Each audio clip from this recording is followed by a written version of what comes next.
헌법재판소가 윤 대통령보다 한덕수 국무총리 탄핵 심판 선고를 먼저 결정하기로 하면서 이 결과와 또 윤 대통령 선고 시기에 관심이 모이고 있습니다. 네, 전국 상황 두 분과 짚어봅니다. 이종근 시사평론가, 서영주 맥정치사회 연구소장과 함께합니다. 어서 오세요. 네, 안녕하세요. 네, 현재가 24일 다음 주 월요일을 한덕수 총리 탄핵 심판 선고 기일로 지정을 했는데 다음 주가 어떤 슈퍼위크가 될 것이다 이런 이야기들 많이 하고 있습니다. 저희가 달력으로 한번 준비를 했습니다. 일단은 24일이 한 총리에 대해서 선고일이 지정이 됐고요. 이날 또 윤 대통령에 대한 내란 우두머리 혐의 2차 공판 준비 기일도 열립니다.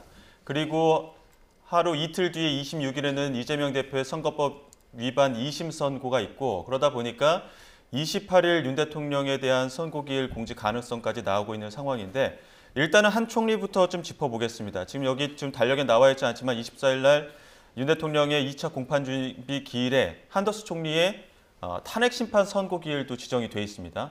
왜 먼저 한덕수 총리가 지정이 됐을까요? 일단 여러 가지를 고려했을 것 같은데요. 일단 헌법재판소가 법률과 원칙에 따라서 헌법재판의 어떤 절차를 진행한다고 저는 믿고 싶어요. 그런데 다만 헌법재판소가 최초에 윤석열 대통령 탄핵 심판에 대해서 중대성과 시급성을 따져서 고려해서 결정하겠다. 이런 선언을 했거든요. 그러면 저속하게 판결을 내리겠다는 말로 저희는 읽혔는데 왜 미뤄지느냐? 저는 아무래도 이 대통령의 탄핵에 이르는 그 결정을 하는 데 있어서 특히나 내란 행위에 대한 부분이지 않습니까? 네. 그러다 보니까 신중에 신중을 기하는 그런 차원에서 계속해서 평의와 평결이 이루어지고 있는 것 같고요. 일단 한덕수 권한대행의 탄핵 심판 선고는 제가 개인적으로 추측컨대 윤석열 대통령이 법률상으로 기각이나 각하에 이르기는 어려운 상황이라서 먼저 권한대행을 복귀시킴으로써 어떤 대비책으로 일단은 먼저 기일을 잡아놓고 어떤 판결을 하려고 하는 게 아닌가. 그다음에 두 번째는 윤석열 대통령에 대한 탄핵 심판이 인용에 대한 결정을 쓰는 데 있어서 근거를 만들기 위한 빌드업이다. 3월 13일 날 우리가 3월 14일로 예측했던 그 앞에 감사원장과 서울지검장에 대한 탄핵 심판 선고가 있었습니다. 예. 물론 기각이 나왔으나 당시의 결정문에는 탄핵 소추의 국회의 많은 부분들이 남용이라고 볼 수 없다라는 부분을 적시합니다. 이거는 윤석열 대통령의 비상계엄의 정당성을 깨트리는 헌재의 결정이라고 볼 수 있고요. 한덕수 총리에 대한 탄핵 심판 선고에서도 지금 그 당시 비상계엄 당시 국무회의에서 내란을 적극적으로 막으려고 했느냐, 방조했느냐, 국무회의가 제대로 열렸느냐 이 부분에 대해서도 아마 결정문에 담겨질 가능성이 높습니다. 그러면 최소한 이 윤석열 대통령의 탄핵 심판의 결정문에 있어서 비상계엄의 정당성, 실체적 요건, 그리고 국무회의에 대한 절차적 정당성을 확보했는지에 대한 헌법재판소의 윤석열 대통령에 대한 그 선고에 대한 밑자락을 볼 수 있기 때문에 저는 이 판결들을 통해서 아마 최종적으로 윤석열 대통령의 탄핵 심판에 대한 인용 부분들을 차곡차곡 예고하고 있다. 그런 측면을 좀 고려한 게 아닌가 그렇게 보입니다. 네, 이종근 평론가께서는 왜 한덕수 총리의 선고가 먼저 나온다고 분석하세요? 두 가지 이유일 것 같아요. 첫 번째는 헌법재판소가 물론 법리와 양심에 따라서 헌법과 관련된 문제를 결단을 내려주는 그런 역할을 하지만 보다 중요한 건 전국을 안정시킬 책임이 있거든요. 헌법재판소에 달려가는 거의 모든 문제는 정치적 갈등이에요.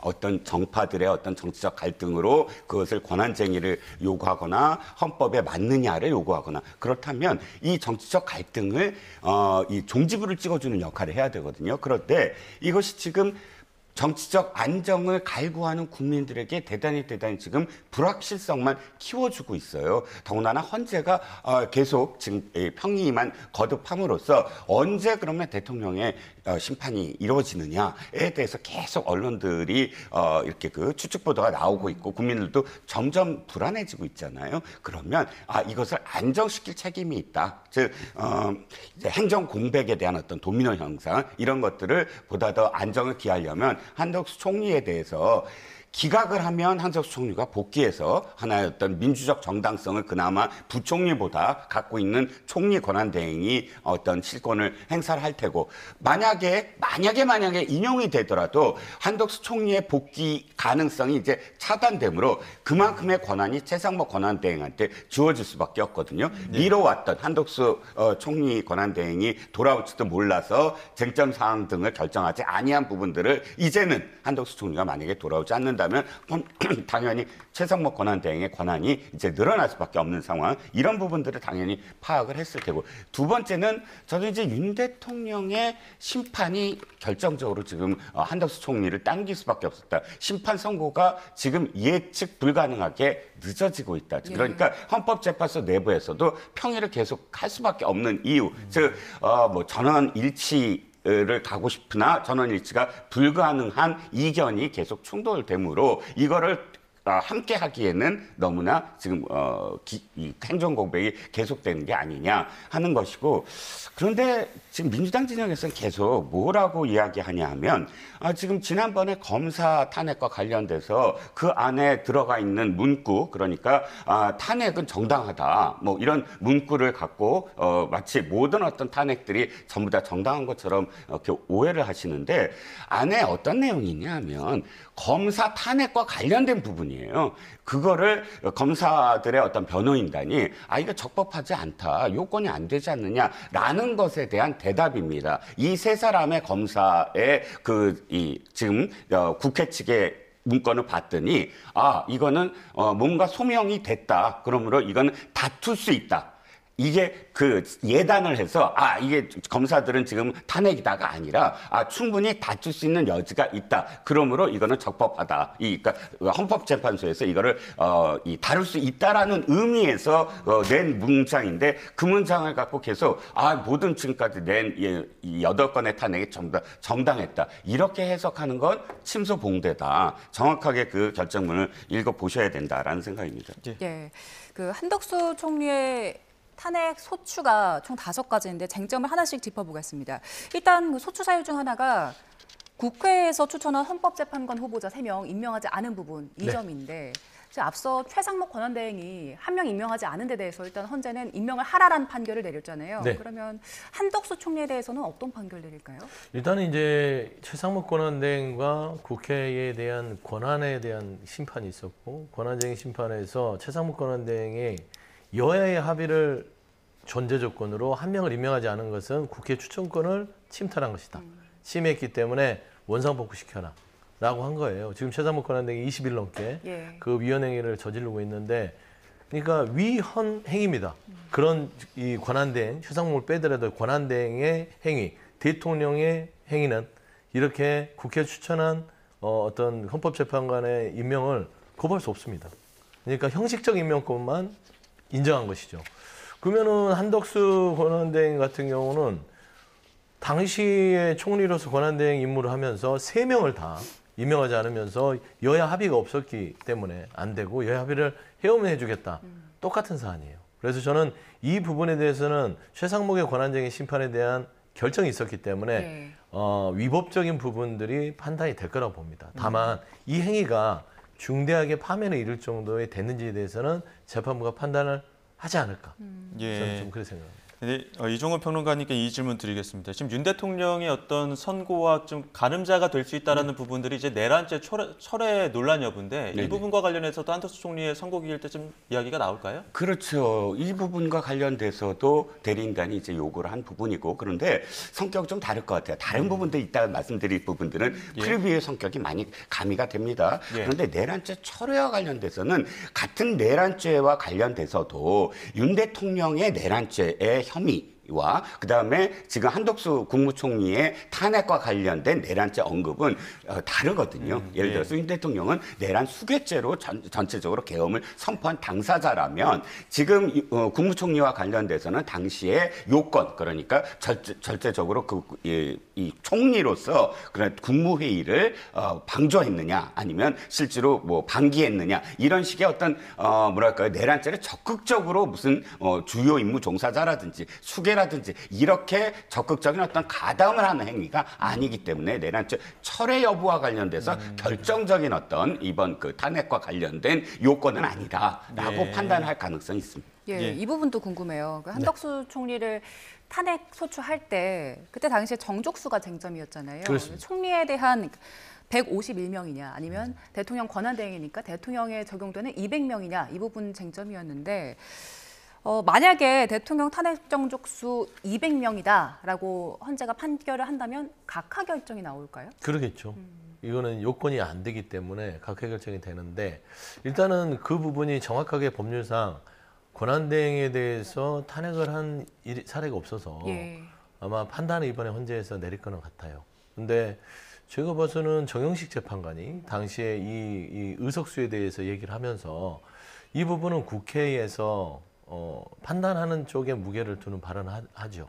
다만 200석으로 할지 151석으로 할지 국회에서 사전에 의원들끼리 의결 절차를 거쳤었다면 조금 더 명확하지 않겠느냐라는 의견들을 변론 과정에서 얘기를 합니다. 그러면 헌법재판관들이 200석과 151석에 있어서 200석으로 결정하거나 151석 결정하는 국회의장과 국회 권한이나 다만 절차상에 의결을 좀 거쳐서 확정을 했다면 더 명확하지 않겠냐라는 측면에서 저는 200과 151이 이번에 이제 헌재에서 결정을 해주겠으나 저는 150일에 가깝다고 봅니다. 예. 그러니까 상식적으로 이 법률에 근거했을 땐 대통령은 국민이 뽑은 선출직 공무원으로서 뭔가 그 자리에 대한 안정성을 확보하기 위해서 200이라는 숫자를 둬서 극히 제한적인 탄핵 요건을 뒀다면 권한대행은 선출되지 않은 예. 그러니까 대리인을 통해서 자연적으로 그냥 말하자면 임명직 공무원 같은 것이죠. 순번에 따라서 올라가는 거잖아요. 뭐 유고시 이렇게 돼서 그렇기 때문에 순번에 따라서 올라가는 정무직 공무원에 속하기 때문에 이 부분을 200석으로 보기에는 왜냐하면 대한민국에는요 대통령은 둘이 될 수 없습니다. 한 명이죠. 권한대행은 대통령이 아니라 대통령의 권한을 대항하는 것이고 법률에도 극히 제한적으로 권한을 행사하라고 하는 거 보면 대통령으로 말하자면 해석하지 않는다라는 게 조금 더 상식적이지 않을까. 예. 그래 보여요.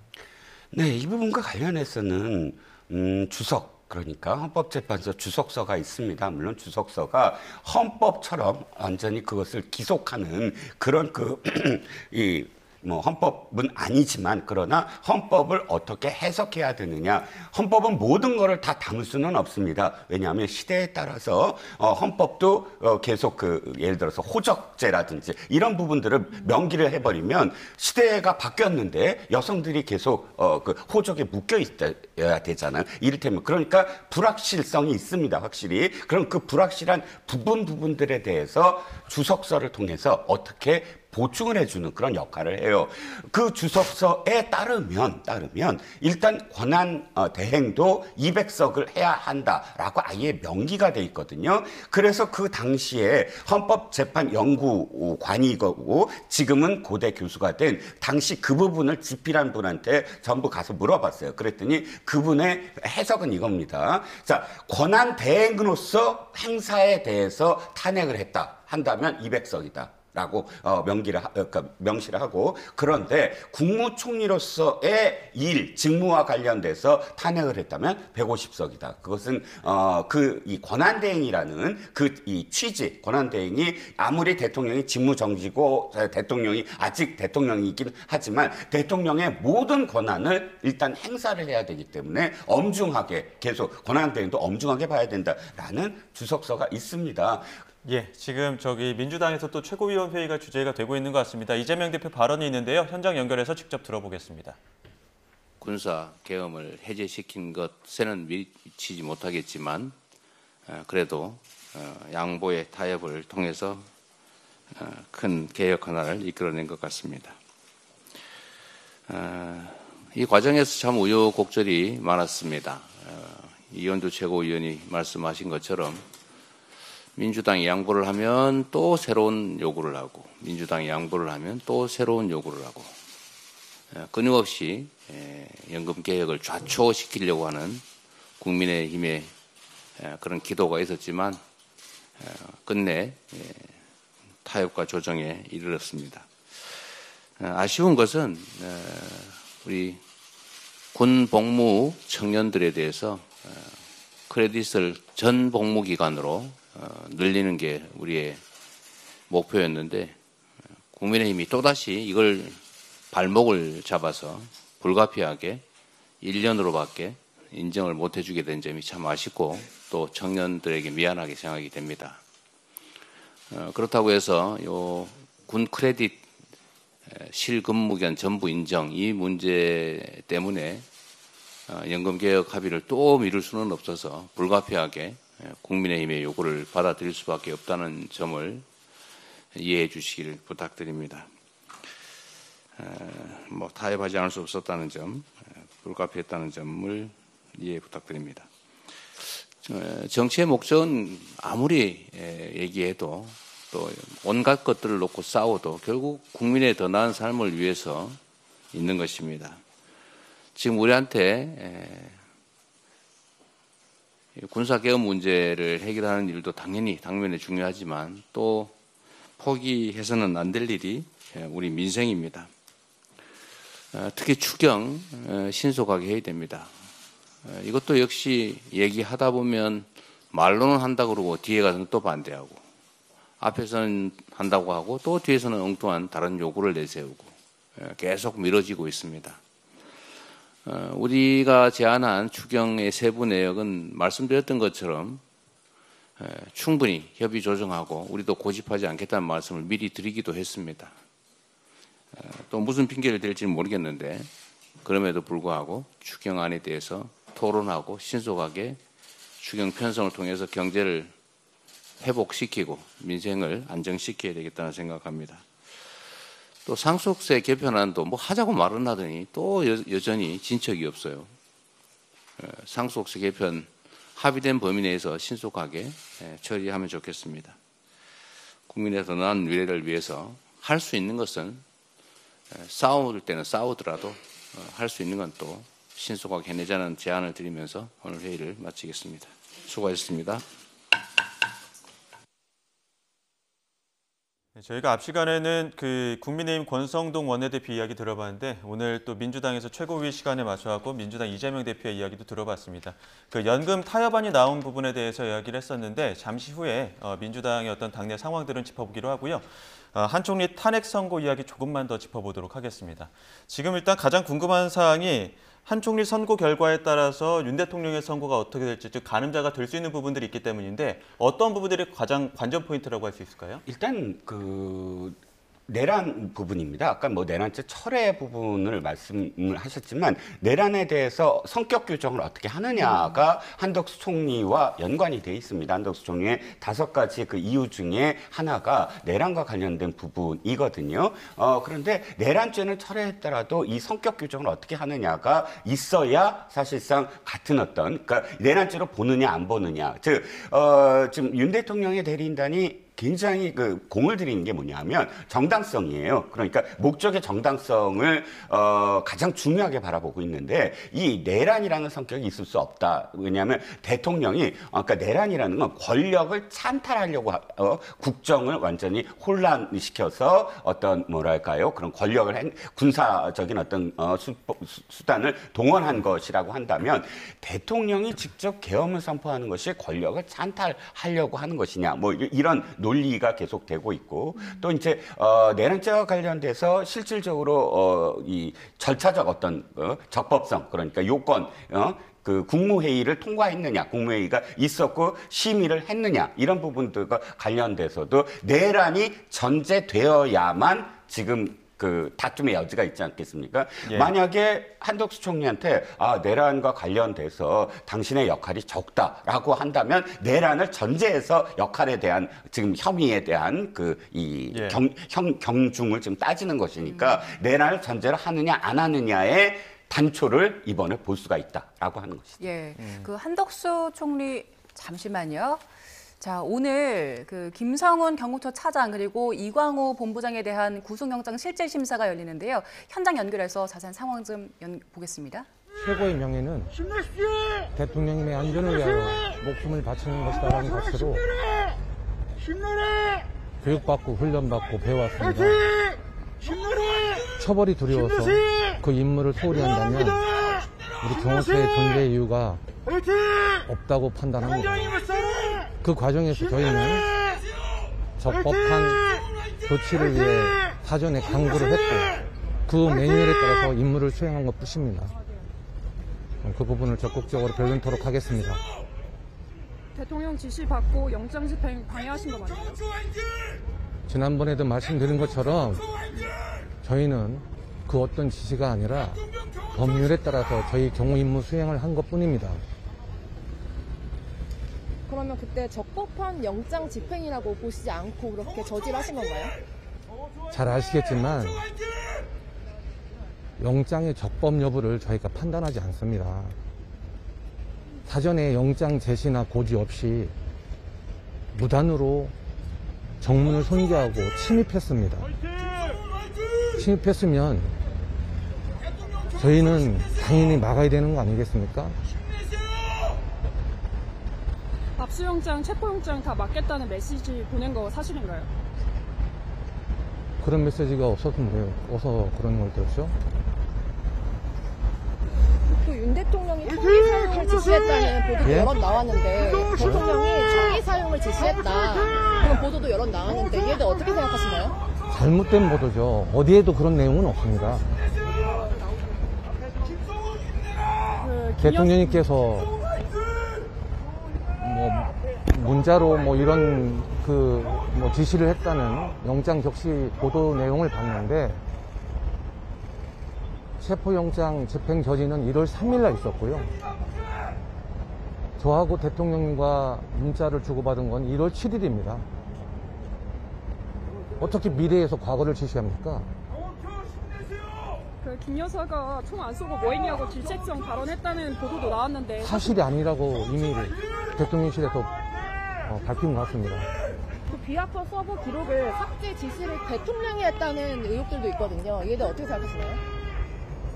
사실이 아닙니다. 네, 잠시 뒤 10시 30분부터 진행되는 구속영장 실질심사에 참석하기 위해서 김성훈 경호처 차장이 법원에 출석하는 모습 저희가 전해드렸는데요. 몇 가지 발언을 했습니다. 네네. 김성훈 차장이 받고 있는 혐의 중에 하나가 그 1차 구속영장 집행 당시에 집행을 저지한 혐의, 방해한 혐의를 받고 있잖아요. 근데 이와 관련해서 김성훈 차장 사전 고지 없이 침입을 한 것은 당연히 막아야 하는 것이다. 이런 발언을 했어요. 사전 고지 없이. 사전 고지가 있었죠. 왜 없었습니까? TV 안 봅니까? 1차 시도, 2차 시도 있을 때. 그리고 공수처나 검찰이 기본적으로 경찰이 숙련된 사람들이랑 가잖아요. 그러면 고지 없이 가면 이게 얼마나 집행이 안 된다는 걸 알고 있고 일반 집에 들어갈 때도 고지하고 들어갑니다. 그리고 이미 언론들이 이 영장 발부가 됐다는 거는 다 알고 있는 사실인데 정말 손바닥으로 하늘을 가리는 거 아니냐. 그리고 본인들은 사전 고지를 다 떠나서 뭐 대통령을 지켜야 되고 관저로 들어오면 막아야 되고 그러려고 있는 게 경호처다라고 하는데 그리고 불법 영장이라고 얘기를 하는데 불법 영장의 판단은 법원이 하는 거예요. 예. 대한민국에서 경호처 내부에서 불법 영장에 어떤 결정을 할 수 있게끔 만들어 놓지 않았습니다. 그런데 본인들은 대통령의 옆에 있다고 그런 권한이 갑자기 하늘에 뚝 떨어지나요? 아니잖아요. 그래서 지금 제가 봐서는 그동안 검찰이 왜 저런 이 법에 대항하는 경호처의 차장을 계속해서 구속영장 신청을 발의했는지 납득이 안 가지만 네 번째 지금 이제 받아들여서 청구가 돼서 오늘 실질심사를 받는데 말하는 거 보면 정확하게 특수공무집행 방해인데 굉장히 죄질이 좋지 않고 두 번째는 혐의를 부인하고 있고 증거인멸은 이미 많이 시도되고 있던 부분들이 있기 때문에 저는 길게 가지 않고 오늘은 제 개인적 판단이지만 구속을 할 수밖에 없을 것이다. 네, 그 비화폰 통화 기록 삭제 지시 여부도 관련해 갖고 지금 현장에서 그 비화폰은 제3자 손에 들어갔을 때 보안 조치 의무가 있다, 의무에 따른 것이다 이렇게 얘기를 했는데 비교적 다른 어떤 혐의자들과는 다르게 그 법원 앞에서 본인의 소명을 굉장히 많이 이야기한 것 같아요. 네, 그렇습니다. 지난번에도 김 차장이 그런 모습을 보였는데 대개는 구속영장 실질심사를 받으러 갈 때 거의 대부분 기자들한테 얘기를 하지 않습니다. 왜냐하면 곧 들어가서 판사 앞에서 소명을 해야 돼요. 자신이 왜 지금 부당한 어떤 영장을 받았는가를. 그랬을 때 사실상 이렇게 얘기하면 바로 기사가 뜹니다. 바로 저희도 지금 얘기하잖아요. 그러면 인터넷 기사들은 벌써 이제 쓰기 시작하고 제목 달 겁니다. 그런데 이런 부분들을 재판부는 아주 안 좋아요. 그러니까 여론전을 지금 펼치는 거잖아요. 그러니까 지금 변호사들도 조언을 합니다. 그러니까 영장 실질심사 같은 경우는 기자들에게 얘기하지 마라. 근데 어쨌든 적극적으로 최근 들어서 자신이 생각했을 때 사실이 아닌 부분들이 뭐 확대되기 때문에 그것을 예를 들자면 뭐 총기 사용 지시, 김건희 여사의 뭐 총기 사용 뭐 운운한 부분들 이런 부분들과 관련해서 사실이 아니라고 아마 못을 받고 싶었나 봅니다. 그런데 저는 지금 무슨 생각이 드냐면 그 당시에 왜 그 경호처가 적극적으로 지금 공무를 막았었잖아요. 그때 이유가 이겁니다. 영장이 불법이다. 그러니까 공수처가 수사권이 없고 그 다음에 수사권이 없으면 영장 청구권도 없다. 그래서 나온 영장에 대해서 그것을 인정할 수 없다라는 거예요. 그런데 이번에 경찰이 그 구속영장을 청구를 검찰에 하면서 어떤 걸 덧붙였냐면 공수처의 내란죄 수사가 가능하다라는 연구기관의 보고서를 함께 첨부를 했어요. 이건 무슨 뜻이냐면 그만큼 공수처의 내란죄 수사가 있느냐 없느냐가 첨예한 이 다툼이 될 거다라는 것 때문에 보완을 한 거거든요. 이건 공수처에서 돈 2천만 원을 주고 그 기관에게 의뢰를 한 거예요. 자, 그러면 다시 보시자고요. 지금 가장 최근에 나온 공수처의 내란죄가 있느냐 없느냐에 대한 결정은 어디서 나왔죠? 중앙지법에서 나왔어요. 어떤 게 나왔죠? 대통령이 지금 구속됐는데 취소가 돼서 석방이 됐어요. 그 이유가 뭐죠? 바로 공수처의 내란죄가 있느냐 없느냐가 본안소송에서 다투게 될 거다. 그래서 본안소송에서 내용이 문제가 아니라 그런 적법하지 아니한 절차 때문에 이것은 파기될 수도 있다라고 판사가 얘기를 합니다. 그렇다면 오늘 영장실질심사에서도 그 부분이 부각이 될 것이다. 자꾸 서부지법에서 영장을 발부하지 않았냐를 도돌이로 다시 말씀을 하시겠지만 최종 결정 중앙지법이 서부지법에서 영장 받은 것까지 다 포함을 해서 이건 나중에 다시 본안소송에서 본안재판에서 문제가 될 거다라고 적시를 했거든요. 그래서 경찰이 부랴부랴 공수처가 셀프로 2천만 원 주고 낸 연구 보고서까지 첨가를 할 수밖에 없었다. 그래서 어찌됐든 이건 단언할 수 없다. 분명히 공수처의 내란죄 부분이 오늘 영장실질심사에서 다퉈질 어떤 쟁점이 될 것이다라는 겁니다. 제가 잠깐 좀 정정 바로잡을 게 있어요. 시청자들한테 또 팩트 확인해 줘야 되니까. 그러니까 지금 뭐 서부지법에서 구속 취소 부분들이 내란죄를 인정하지 않았다라는 것인데 중앙지법이 그러니까 중앙지법에서요. 그러니까 중앙지법이 구속 취소라는 게 내란죄에 대한 수사권이 없어서 취소한 게 아니라 가장 큰 이유는 구속 기간의 산정이잖아요. 날과 시죠. 왜 그걸 뛰어넘죠? 그러니까 날과 시가 이걸 시로 계산하기 때문에 날이 지나서 구속의 사유가 없다라는 지경 판사의 판단이 가장 컸어요. 덧붙여서 두 번째로 내란죄에 대한 부분들을 정리를 할 필요가 있다라고 하는 것이고 그 부분은 서부지법이나 중앙지법의 체포적부심까지 다 포함해서 법원에서 공수처에 대해서의 영장을 발부해줬을 때는 내란죄에 대한 수사권이 있다고 했기 때문에 발부가 된 것이죠. 결국에는 상급시까지 올라가서 그거를 다퉈야 될 문제였으나 검찰이 심은영 검찰총장이 그걸 안 했기 때문이고 시간과 날도 그렇습니다. 공수처는 잘못이 없어요. 검찰이 심무정 총장이 그 구속 기소를 할 때 24일 날 전국 지검장에서 하루를 잡아먹었죠. 그리고 보수적으로 하지 않고 25일 날 했죠. 그리고 나중에는 즉시한 것도 포기했죠. 이런 부분들이 검찰이 잘못한 것이죠. 결국에 지금 공수처의 내란 부분이 지금 오늘 김성훈 차장과의 이 관련성이 있다? 전혀 없다.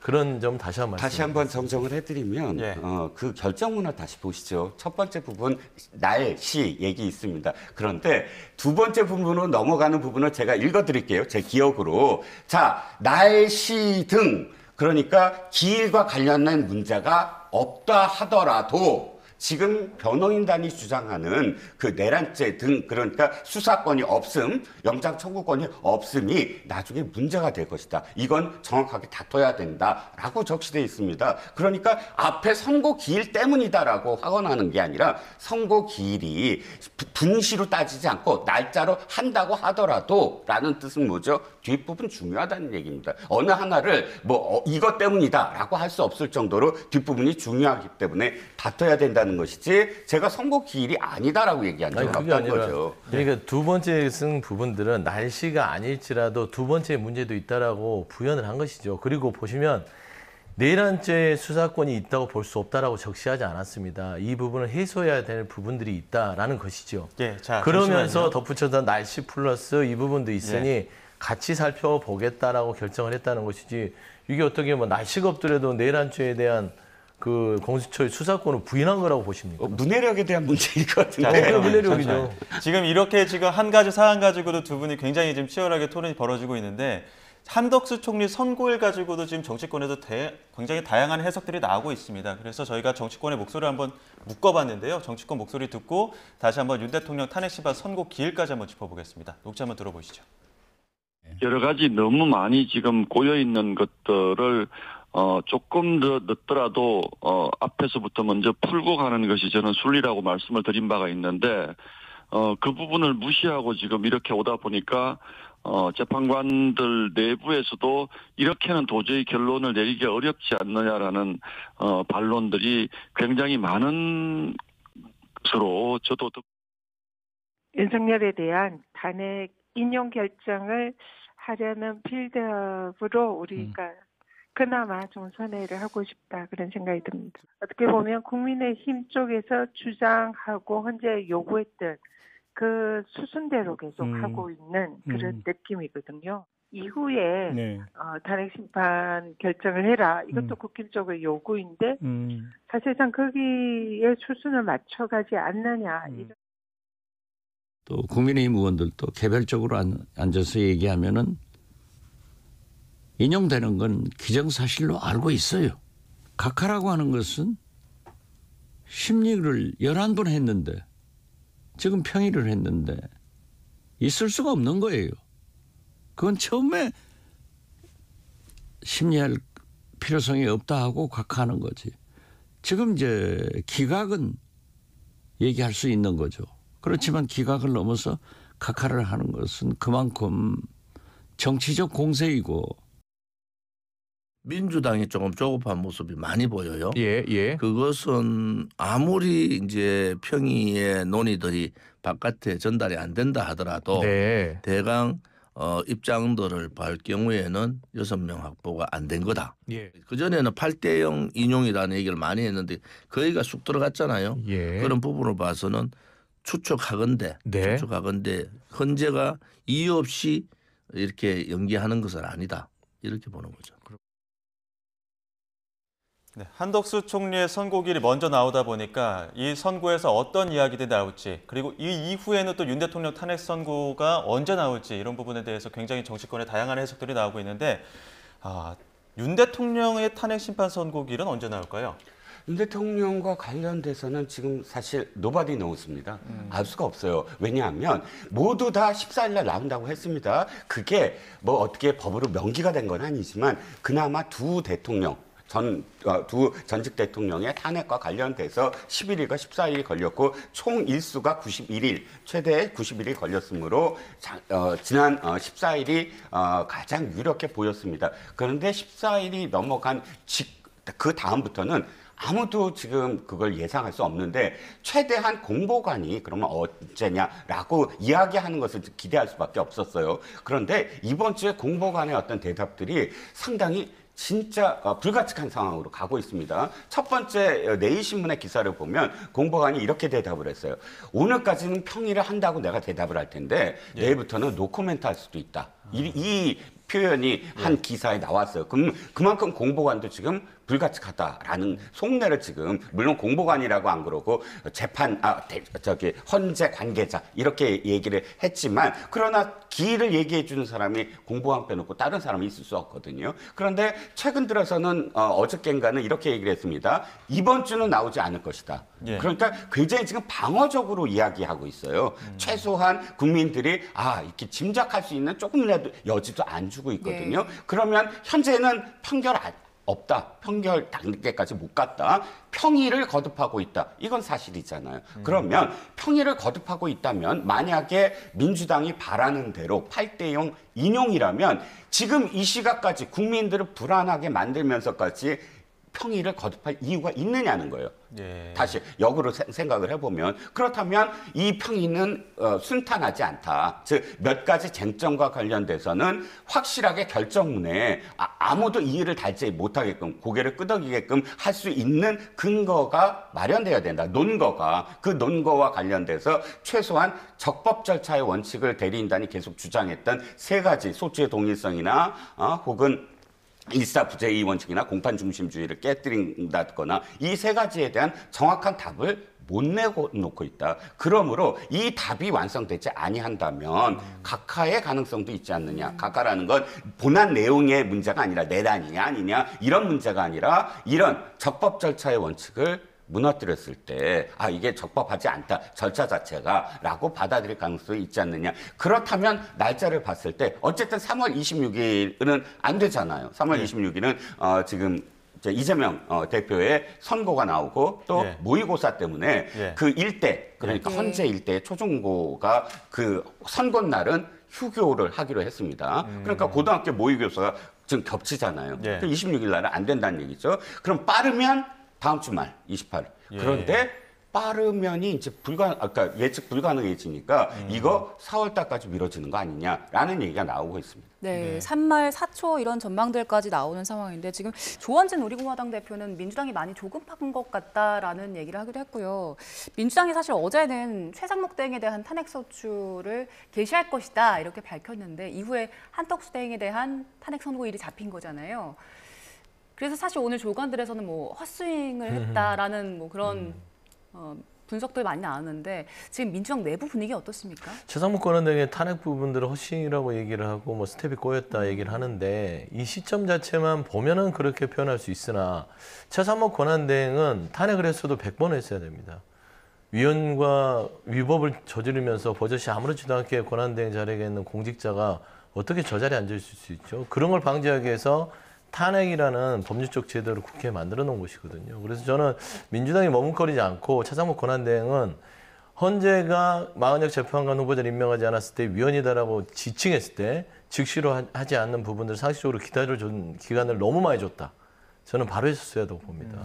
그 전에 이제 민주당이 많은 탄핵 부분들에 대한 발의는 제 스스로조차도 완급 조절해야 된다고 비판한 적이 있으나 최상목 권한대행처럼 대놓고 위헌 위법적인 저지르는 고위공직자는 즉시로 탄핵을 해서 헌재의 판단을 받아서 그 직을 잃게 하는 게 맞다라는 것인데 그게 너무 많은 정치적 고려가 민주당에 있다 보니까 지금 현재 오늘의 언론에서 나오는 한덕수 탄핵 심판 기일과 겹치면서 헛싱이라는 그런 좀 어떤 비판에 직면하게 된 것인데 좀 아쉬움이 있고요.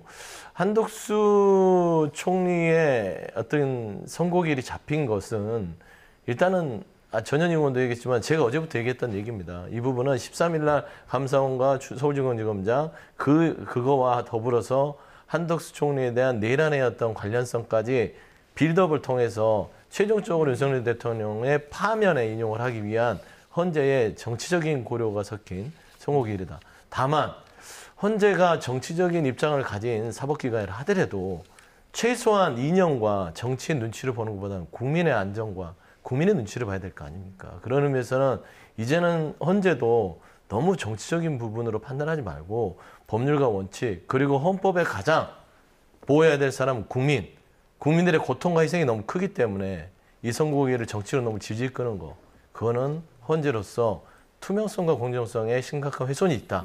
그렇기 때문에 이번 주 안에 빠른 시일 안에 심지어 이재명 대표의 선고기일, 형사재판 이런 부분도 고려하지 않고 무조건 국민의 고통, 희생 이거는 민주당뿐만 아닙니다. 엊그제 국민의힘 측에서도 분신해서 돌아가신 분이 생기고 민주당 쪽에서도 광주에서 탄핵 집회 나오셨다가 좀 안 좋은 불상사로 돌아가신 분이 생기고 지금 민주당 의원 계란을 맞고 있고 어떤 의원은 허벅지를 두들겨 맞고 있고 지금 이런 상황이 있잖아요. 단식하고. 이런 부분들을 봤을 때 헌재가 정치적 고려는 딱 한덕수 총리 여기까지다. 저는 좀 그렇게 말씀드립니다. 말씀하신 것처럼 지금 현장에서, 그러니까 헌재 주변도 그렇고요. 굉장히 지금 갈등이 격해지는 양상들이 있습니다. 날개란을 투척하기도 했고 이런 양상들을 좀 어떻게 바라봐야 될까요? 제가 늘 대표에 대해서 말씀드립니다만 정치권이 모든 문제를 다 사법부에 가져가는 것이 문제입니다. 그러니까 정치권이 왜 있습니까? 갈등이 있으면 갈등을 국회에서 협상과 타협으로 풀라고 있는 거예요. 그런데 협상은커녕 최소한 국회에서 지켜야 될 적법 절차 안 지킵니다. 예를 들어서 어떤 법사위가 있을 때 법사위에 올라왔다 그러면 소위를 통해서 며칠간은 숙려를 해야 돼요. 그런데 지금 거부권 행사만 이야기하지만 거의 모든 그런 거부된 법안들이 전부 다 아주 최소한의 적법 절차를 걷지 않았어요. 그 적법 절차라는 게 야당에게 숙려 기간, 야당과 협상할 수 있는 기간 이런 것들을 전혀 무시하고 190석에 가까운 야당 전체가 그대로 그냥 밀어붙이고 있거든요. 이런 과정들이 물론 뭐 지금 집권 여당이 무조건 잘했다고 제가 옹호하고 싶은 생각은 없습니다만 이런 과정들이 무조건 헌법재판소로 달려가고 무조건 고소 조치를 하니까 이 정치의 사법화가 국민들을 전부 다 헌재 앞으로 또는 뭐 법원 앞으로 달려가게 만든 겁니다. 그리고 또 한 가지 날개란 투척 절대 있어서는 안 되는데 날개란 투척의 어떤 이유 중에 하나가 저는 이재명 대표의 발언입니다. 이재명 대표 뭐라고 얘기했습니까? 바로 전날 국민들이 직접 나서서 현행범으로 체포할 수 있다. 이렇게 얘기했습니다. 이건 진짜 위헌적인 발언이고 그다음에 위법적인 발언이고 완전히 우리나라의 헌법을 무시하는 발언이에요. 국민이 직접 나서서 어떤 사람에게 체포 운운한 건 체포는 누가 할 수 있습니까? 공권력만 할 수 있어요. 우리가 위임받아서 우리의 이 권력을. 그런데 지금 국민이 직접 체포를 하라는 건 린치예요. 개인적인 린치입니다. 개인적인 린치는 뭐죠? 테러를 하라는 얘기입니다. 국민이 체포를 하라? 이건 법을 경시하는 거예요. 그러니까 만약에 어떤 불만이 있다고 한다면 고소를 하거나 고발을 하거나 아니면 진정을 하거나 해서 공권력이 동원하게 만들어야지. 자, 국민들 누구로부터도 체포될 수 있으므로 몸조심하라. 이런 폭력적인 언사가 도리어 이런 테러 행위를 낳는다. 이건 뭐 좌든 우든 상관없습니다. 모든 정치 테러는 근절되어야 되지만 정치 테러를 부추길 수 있는 선전선동적 발언도 정말 자제해야 된다고 생각을 합니다. 네. 이런 상황에서 윤석열 대통령이 석방 이후에 처음으로 메시지를 냈는데 그 지지자들에 대한 내용이었습니다. 분신해서 숨진 지지자 유족의 위로를 전달한다. 그리고 단식을 하는 분들 멈추고 좀 건강을 되찾길 바란다라는 얘기를 했어요. 그런데 저희가 조금 전에 얘기 나눈 것처럼 그 양 극단의 대립이 극화되는 상황, 여기에 대한 우려나 좀 진화를 촉구하는 발언은 없었더라고요. 그렇죠. 그러니까 윤석열 대통령은 철저히 국민을 끝까지 속이고 있습니다. 본인을 위해서 본인의 지지층조차도 이용해 먹고 있죠. 예를 들어 본인의 지지층이 생명을 잃고 거리에 나와서 그렇게 하는 게 감사할 일입니까? 제가 국가지도자면, 그리고 제대로 된 국가지도자면 돌아가십시오. 제 일은 제가 법률적으로 당당하게 이겨내겠습니다. 더 이상 무리하지 마시고 현업에 돌아가셔서 했으면 좋겠다. 그 마음만 받겠다. 이렇게 하는 게 좀 기본적인 도리 아닐까요? 그리고 지금 승복 메시지를 왜 내지 않죠? 심심한 위로와 이런 부분들 하면서 본인 스스로가 승복 메시지를 내면 불복하지 마십시오. 저는 헌재의 심판에 승복할 겁니다. 돌아가셔서 더 이상 어떤 극한 대립은 서로에게 도움이 되지 않습니다. 국가 운란을 위해서 차분하게 기다려 주십시오. 그 승복 메시지를 내면 이런 일이 없잖아요. 저는 욕을 할 수는 없지만 못된 대통령이다, 나쁜 대통령이라고 생각한 거는 지금 24일 날 본인의 2차 형사재판이 잡혔습니다. 예. 그러니까 기다렸다가 또 메시지를 내잖아요. 저는 그 연관성을 무시할 수는 없다고 봅니다. 예. 또 지지층을 악용해서 자기의 여론전에 어떤 제물로 쓴다. 그거는 참 안 고쳐질 것 같아요. 좀 많이 속이 상하는 대목입니다. 혹시 짧게 첨언하실 부분 있습니까? 네, 대통령의 이 발언은 저도 아쉽습니다. 발언을 할 때는 꼭 자신을 지지하지 않는 국민들도 저는 포용을 해야 된다고 생각을 하는데 예. 헌법재판소의 그 불복 문제는 이재명 대표가 이미 시장 시절에 박근혜 탄핵 때 3차례나 걸쳐서 헌재가 만약 기각을 하게 되면 헌재를 단죄해야 한다라는 불복 발언을 벌써 3차례나 했다는 점. 그러니까 이재명 대표 역시 승복 발언을 정확하게 해서 앞으로는 그렇게 헌재를 단죄한다 이런 식의 어떤 발언을 하지 않았으면 합니다. 네, 알겠습니다. 여기까지 듣도록 하겠습니다. 지금까지 이종근 시사평론가, 서용주 맵 정치사회 연구소장 두 분과 함께했습니다. 고맙습니다. 고맙습니다.